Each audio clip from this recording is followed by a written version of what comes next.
बिस्मिल्लाहिर्रहमानिर्रहीम। अस्सलाम वालेकुम ख़वातीन व हज़रात। नावल यार दिलबरम असकलम रहीला ख़ान। किस्त नंबर 18। उठ गई इनफा हल्की आवाज़ में मिनमने। उसका दिल खौफ से धक धक कर रहा था। महद की धाड़ से उसके वजूद में फ्रेरी सी दौड़ गई थी। कमरे में पहुंची और अपना फ़ोन चार्ज करके मुझसे बात करूँ। मैं इंतज़ार कर रहा हूँ। महद दरुश्ती से बोला, वहाँ क्यों? इनफाल हैरत से कुंग होती बोले, मेरे सामने ज़बान मत चलाया करो। कितनी बार कहा है तुम्हें, अपनी जान प्यारी है कि नहीं? वो विफरा शेर बिना यहाँ वहाँ चक्कर काटता फुनकारा, आप आकर क्यों मुझ पर शाउट करते हैं? और मैं पहले भी तो अपने कमरे में रहती थी, तो अब क्या कबाहत है जो आप इसका तूफ़ान बर्पा कर रहे हैं? जवाबन इनफाल पे घुर्रा उठी। आखिर कब तक उसकी डांट फुटकार और अपनी इनसल्ट बर्दाश्त करती? तुम मेरे हाथों मरोगी। इससे पहले कि महद अपना जुमला मुकम्मल करता, इनफाल आग बगुला होती काल काट चुकी थी। Damn it! महद फ़ोन को खूनखार नज़रों से घूर कर गिर गया, जैसे हाथ में फ़ोन नहीं इनफाल हो। महद की दुदकार पर उसके अंदर छन्नाक से कुछ टूटा था। वो फटी फटी निगाहों से उसे खुद से दूर जाता देख रही थी। इस लम्हे उसको अपने वजूद से जान जाती महसूस हुई थी, पर सिर्फ कुछ देर की बात थी। कुछ देर बाद वो खुद को नॉर्मल कर चुकी थी और नफरत भरी निगाह उसके बंद कमरे पर डलकर शादाब का इंतज़ार किए बगैर वहाँ से निकली थी। पहले तुम मेरी मोहब्बत थे, पर अब ज़िद बन चुके हो। महद अरसलान ख़ान, तुम्हारा ये गरूर ना तोड़ा तो मेरा नाम रुमाना नहीं। तुम खुद आओगे मेरे पास, तुम्हें मैं इतना मजबूर और बेबस कर दूँगी, ये मेरा वादा है।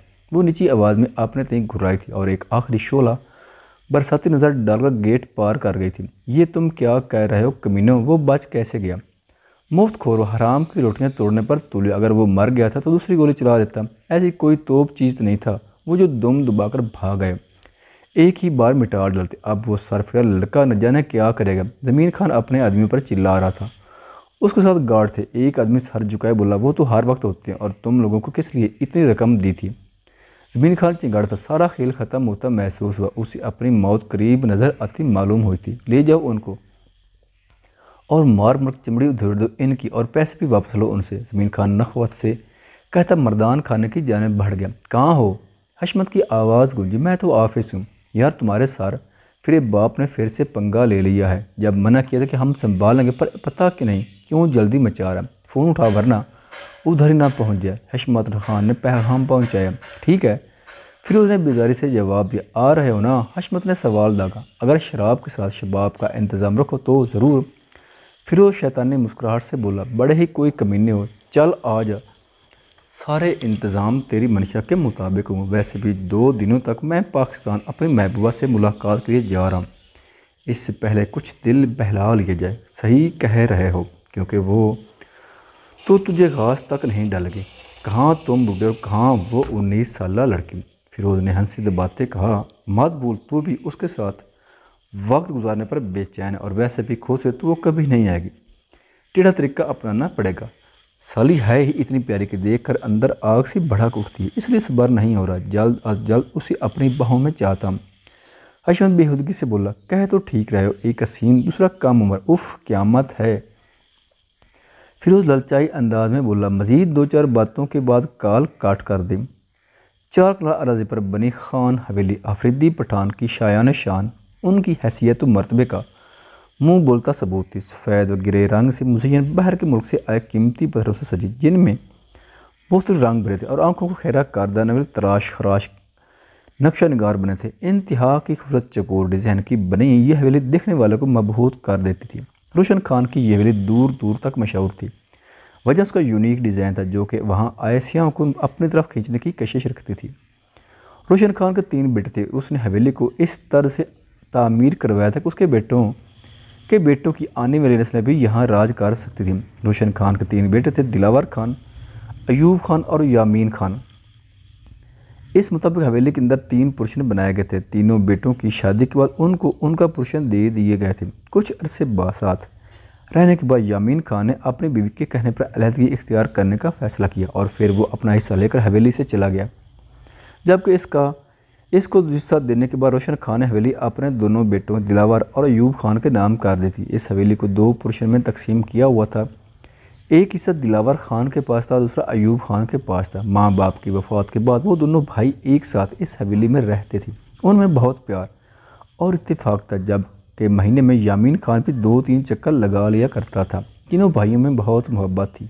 इस वक्त दिलावर खान के 3 बेटे और एक बेटी थी, जबकि अयूब खान की 2 बेटियां और एक बेटा था और यामीन खान के 2 बेटे थे। हवेली से निकलकर पहली बीवी की जली कटी बातों और नाम पसंदीदा हरकत की वजह से, जिनकी वजह से उसने यामीन को हवेली से निकलने पर मजबूर किया था, कि आजिज़ आकर यामीन ने दूसरी शादी कर ली थी। एक बेटा पहली बीवी से और दूसरा उसकी पसंद की बीवी से था। शदीद मसरूफियत के बाद यामीन खान का हवेली आना नहायत कम हो चुका था। सबके बच्चे एक साथ परवान चढ़ रहे थे। वक्त का काम है गुजरना, और वो गुजर रहा था। तीनों भाइयों की औलादें जवान हो चुकी थी और माजी में किए फैसले को अमली जमा पहनाने का वक्त आन पहुंचा था। दिलवर खान और मनान की शादी शुमेला और इरम से हुई थी, जबकि सादिया जो ज़बी को पसंद करती थी, पर ज़बी के अचानक शादी करके बीवी घर लाने पर सादिया के सामने हफ्ते अकलीम छा गए थे, क्योंकि सब अच्छी तरह जानते थे कि सादिया ज़बी को पसंद करती थी। जिस दिन अरसलान और मनान की शादी थी, उसी दिन ज़बी पलोशा से शादी करके हवेली ले आया था। सऊदिया ने खुद खूब वावेला मचाया था, पर उसकी मोहब्बत यक तरफा थी। उसकी हालत के पेश दिलावर खान ने उसकी शादी यामीन के बड़े बेटे दानियाल से करवा दी थी। उनको ज़बी से कोई शिकायत न थी, क्योंकि जब उसके बेटे अपनी पसंद की शादी कर सकते थे तो ज़बी को भी पूरी इजाज़त थी। जबकि तबरेज़ की शादी अयूब खान की बेटी शाइस्ता से हुई थी। तबरेज़ की शाइस्ता से बेइंतहा मोहब्बत और पोजेसिवनेस से पूरा ख़ानदान वाकिफ़ था। वो दोनों एक घर में रहते, एक दूसरे पर जान छिड़कते थे। उनकी पढ़ाई मुकम्मल होने के बाद दिलावर खान ने दोनों की शादी करवा दी थी। अरसलान खान का 6 साल बेटा महज अरसलान खान था और उससे छोटा बदर था, फिर रुशान और फलक थी। जबकि मनान खान की बड़ी बेटी जरीन, जो कि बदर की हम उम्र थी, फिर जुड़वा समद और अफनान थे। सादी की बड़ी बेटी रुमाना थी और एक बेटा शादाब था, जबकि ज़बी का एक बेटा शम्मस था, जो कि महद का हम उम्र था। दोनों एक साथ एक स्कूल में पढ़ते थे। उन दोनों में दोस्ती काफ़ी अच्छी थी। महद और शम्मस ने अपना अलग रूम किया हुआ था, जहां दोनों साथ रहते थे। घर के बड़े बेटे होने की वजह से सब उनके लाड़ उठाने में मसरूफ़ रहते थे। शम्मस और महद से छोटे बाकी बच्चे सब तकरीबन हम उम्र ही थे। बदर, ज़रीन, फलक, रोशन तो दूसरी तरफ समद और अफनान थे, जबकि रुमाना उनसे बड़ी और महद से 1 साल छोटी थी। दिलावर खान का बेटा तबरेज़, जो अपने सब कज़नों में सबसे छोटा था, 2 साल पहले उसकी शादी हुई थी और अभी तक उसकी कोई औलाद ना थी। शाइस्ता की जान महद में बसती थी। वो सब बच्चों को ही प्यार करती थी, पर महद से लगाव ज़्यादा था और महद भी अपनी छोटी मम्मा का दीवाना था।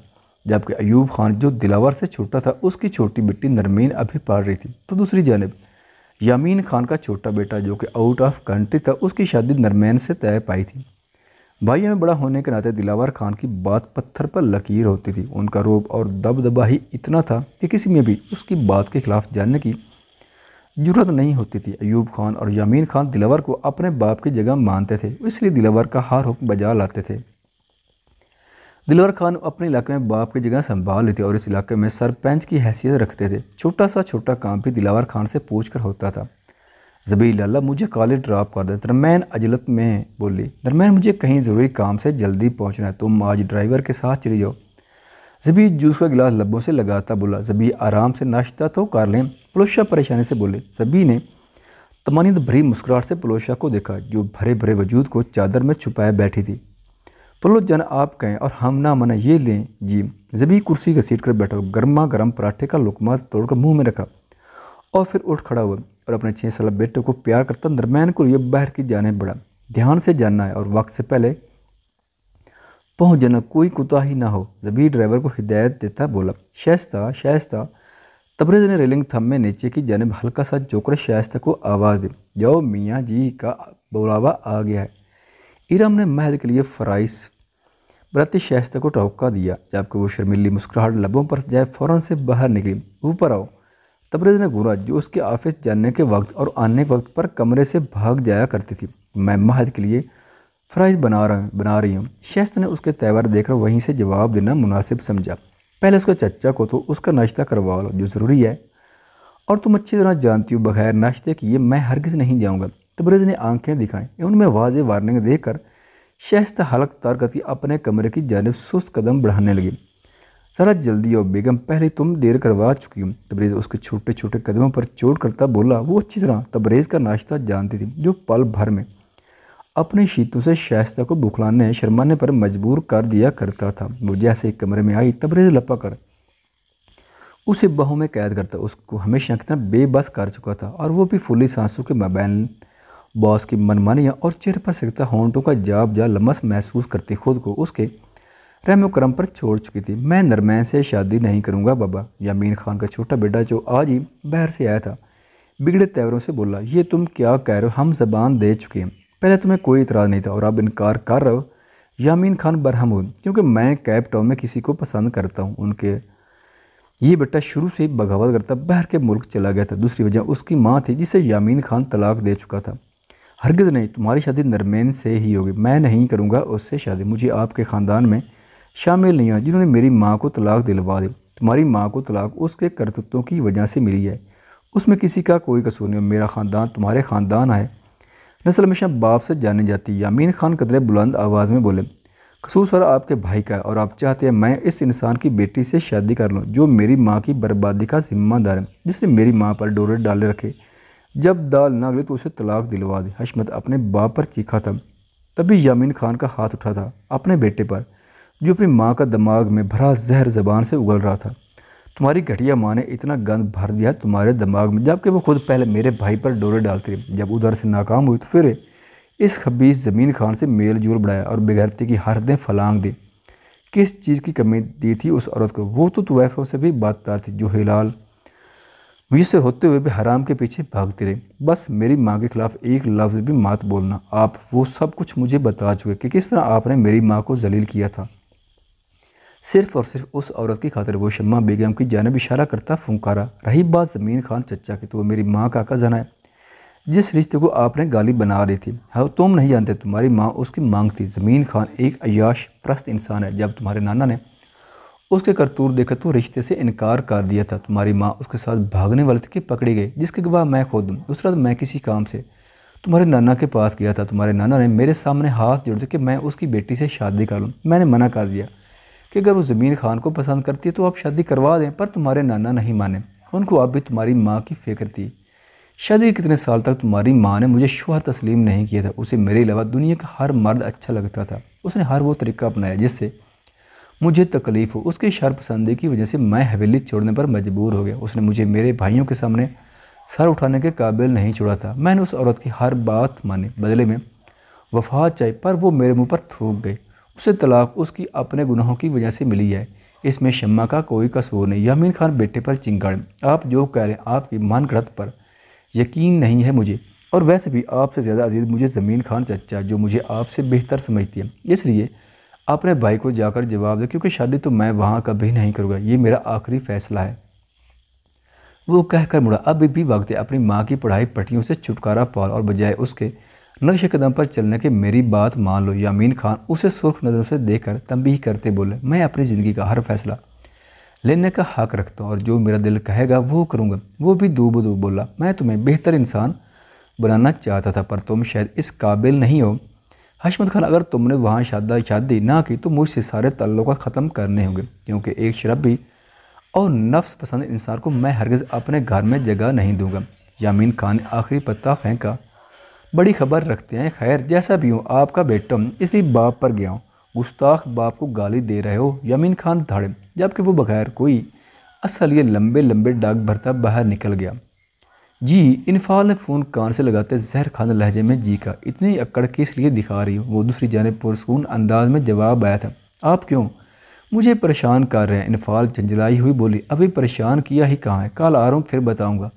परेशान होना कहते किसी हैं? दूसरी जानब से सुलगाया गया, जबकि इनफाल ने एकदम घूंट भरा और उस कमरे से फरारी का सोचने लगी। खबरदार, खबर जो अगर इस कमरे से निकलने का सोचा भी तो वो भी महज था उसकी राग राग से वाकिफ़ था। भले ही कितना बेजारी दिखाए, नफरत का प्रचार कर, पर वो इनफाल के बारे में मुकम्मल खबर रखता था, इतना कि उसकी शरारती दिमाग में पनपती सोच से बाखूबी वाकिफ़ होता था। आपको कैसे पता? इनफाल हुनक बनी बोली, इसे छोड़ो, अब ज़रा हिसाब किताब की तरफ आओ। वो सर्द आवाज़ में बोला, कैसा किताब हिसाब? हम मेरा मतलब हिसाब किताब। वो उलझी सी फ़ौरन तस्दीक़ करती बोली, 2 दिन मैं इस घर से किया कि तुम अपनी मन मानियों पर उतर आई हो। मतलब? इनफाल ने फ़ोन को घूरा, गोया महद की ये बात सख्त नापसंद गुजरी थी। मतलब ये कि जब तुम रुखसत होकर मेरे कमरे में आई फिर क्यों गई उस कमरे में? महद पुरस्कून अंदाज में बेड पर बैठा सख्त लहजा अपना इस्तफसार कर रहा था। मेरा दिल कर रहा था, मुझे उधर इधर सुकून नहीं मिल रहा था, इसलिए इनफाल ने साफ गोई से काम लिया। वापस आकर तुम्हारे सुकून का बंदोबस्त करता हूँ। खैर ये बताओ कि तुम्हारे कमरे में कौन आया था? मैद पुरसोच अंदाज में बोला। क्यों? इनफाल ने हैरत से पूछा। बताओ। मैद ने उसकी क्यों को इग्नोर किए सर्द आवाज़ में इस्तफसार किया। बदर भाई। समद अफनान रोशन ने फलक जरीन थी। किस वक्त? 3 बजे शायद। वो मिकांकी अंदाज में बोली। और गए कब? 4 बजे शायद। तुम कितने बजे सोई थी? महद DIV की तरह तफ्तीश कर रहा था। इनफाल को उसके बेतुके सवालों से सख्त उलझन हो रही थी, पर उसकी करख्त आवाज़ में कहने पर जवाब देने पर मजबूर थी। उनके जाने के बाद फ़ौरन बाद मैंने तस्वीरों की टाइमिंग दो जो 4:30 की थी। इनके बाद कोई कमरे में आया था क्या? आप अगला सवाल किया कि नहीं कोई नहीं। आप क्यों पूछ रहे हैं? इनफाल में मैं दिमाग में घूमता सवाल पूछा। हम तो आप उसी कमरे में रहोगे? मैंने ने हतमी लहजे में कहकर हमेशा की तरह उसके सवाल को इग्नोर करके कॉल काट कर दी। वो अच्छी तरह जानता था कि ये जो कोई है गलती से भी उसके कमरे के पास आने की गलती नहीं करेगा, इसलिए इनफार पर ज़रूरत से ज़्यादा सख्ती बरती थी कि वो उसके कमरे के अलावा कहीं ना रहे, क्योंकि महद के पुरुषों की तरफ आने की किसी को इजाज़त ना थी। अगर कोई यहाँ आ जाता तो महद के सख्त अताब का निशाना बनता था। अजीब है, सैको आदमी। इनफाल बुड़बुड़ा कर रह गई। रुशाना जो अभी खानम बी के पास से उठकर आई थी कि सुबह खानम बी को न जाने किसकी कॉल आई थी कि वो बड़ी खुश मिजाजी से मुकाबिल से बात कर रही थी। वो सुबह की ताज़ा हवा खाकर अपने कमरे में आई ही थी कि उसके फ़ोन की मैसेज बिप बजी। इतनी सुबह मैसेज टून पर रुशाना ने चौंकी और हाथ बढ़ाकर साइड टेबल से फ़ोन उठाकर मैसेज चेक किया कि खान नाम से मैसेज नोटिफिकेशन मोबाइल स्क्रीन पर जगमगा रहा था। एकदम से शम्मा के साथ बीते लम्हे आंखों के पर्दे पर झलमलाने लगे कि उसकी रंगत यकलख्त सुर्ख पड़ी। उसने दरकते दिल और कंधारी चेहरे पर शर्मगी मुस्कुराहट से जाए कुपकपती उंगली से स्क्रीन पर टच किया कि सामने अपना नाम लिखा देखा। रोशन ने फ़क्त नाम लिखा था। उसके नाम में इतनी शिद्दत और तड़प छुपी थी कि पल में रोशन की धड़कनें मुंतशिर हुई। गोया वो सामने ही पूरे जहो जलाल से बैठा गंभीर आवाज़ में पुकार रहा। वो धक धक करते दिल से अपना नाम देख रही थी कि बगैर दूसरी जानिब से देर किए 1 और 20 बजी और मैसेज खुला। ये इश्क मोहब्बत ठीक है, मगर आप जान बन रही हैं। नहायत खूबसूरत अंदाज में शम्स ने दिल की बात की थी कि रुशाना ने बेसख्ता निचला लब दांतों तले दबाकर अपनी कैफियत पर काबू पाना चाहा। रुशाना ने तभी एक और मैसेज आया और इतनी शिद्दत थी कि किसी कैफियत में मुबतला होती वो कीबोर्ड पर उंगलियां चलाती उसे रिप्लाई देगी। जी। उसका जी के जवाब देते शम्स की कॉल आने लगी। स्क्रीन पर खान कॉलिंग जगमगाता देख रुशाना ने नर्वस सी हुई और लहजा बर रोकर उसने धड़कते दिल से हिम्मत करके कॉल यस करके कान से लगे। अस्सलाम वालेकुम। हल्की आवाज़ में रुशाना ने सलाम में पहल की। वालेकुम अस्सलाम, कैसी हैं? दूसरी जानब से गंभीर आवाज़ में हाल अहवाल दरियाफ़्त किया गया। ठीक आप? वो इतना मदम बोल रही थी कि अगर शम्स मुतवज्जा ना होता तो यकीनन वो उसे ना सुन पाता। बीमार? शम्स ने यक लफ्ज़ जवाब दिया कि कुछ लम्हे दोनों तरफ खामोशी छा गई। रुशाना लब कुचलती पूछने के लिए बेताब हुई, पर हिम्मत ना कर पाए। खबर को भेज रहा हूँ, उसके साथ आ जाए। शम्स ने उसकी खामोशी को नोट करते रोबदार आवाज़ में हुक्म दिया। मगर क्यों? रुशाना ने हैरत से मध्यम आवाज़ में पूछा। बीमार हूँ, इलाज चाहता। शम्स ने बोझल आवाज़ में कहा। मम मैं कैसे? रुशाना ने उसकी मानी खींच से कहने पर कोपपती आवाज़ में बोले। डोंट वरी, खाना बी से इजाज़त ले चुका हूँ, आप फ़ौरन से मेरे पास चली आएँ। वो उसकी बात मुकम्मल होने से पहले उसके इनकार की वजह ख़त्म कर गया। मुझे नहीं आना। वो एकदम रोआन सी हुई थी। लैक्स 10 मिनट तक तैयार हूँ और बड़ी सी शाल उठकर आइएगा, मैं मुंतज़िर हूँ। शम्स ने हतमी लहजे में कहते कॉल मुनक़ता कर दी। ख़वातीनो हज़रात, वीडियो देखने का शुक्रिया। अगर वीडियो पसंद आए तो चैनल को सब्सक्राइब करें और साथ ही बेल के आइकन को लाजमी प्रेस करें ताकि आपको आने वाली वीडियोज़ के अपडेट सबसे पहले मिल सकें। खुदा हाफिज़।